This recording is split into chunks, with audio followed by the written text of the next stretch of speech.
Ili kupata kaswida zetu mpya, subscribe channel hii.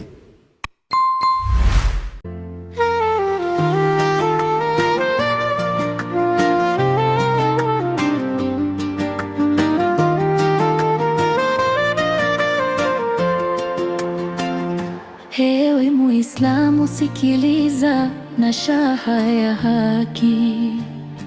Huruma ni alama ya imani ya kweli.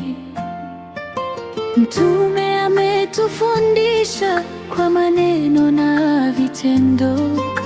Kumjali yatima ni njia ya peponi mwendo. Huruma kwa mayatima ni ibada ya thamani. Kuwalinda na kuwajali ongeza imani. Usiwadharau wala kuwaumiza. Huruma kwa mayatima Mola huiridhia. Yatima hana baba, msaada humpungukia. Moyo wake unaumia, machozi humtiririka. Ukipitisha mkono juu ya kichwa chake, thawabu huandikwa kwa kila unywele wake. Mola ametukataza mali ya yatima kudhulumu. Aliyeikaribia kwa haki hulindwa na Mola wetu. Chakula mpe yatima, mavazi usimsahau. Maneno ya upole moyo wake uyatulize. Huruma kwa mayatima ni ibada ya thamani.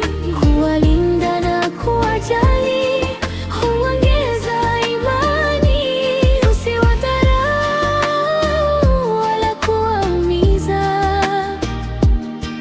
Huruma kwa mayatima Mola huiridhia.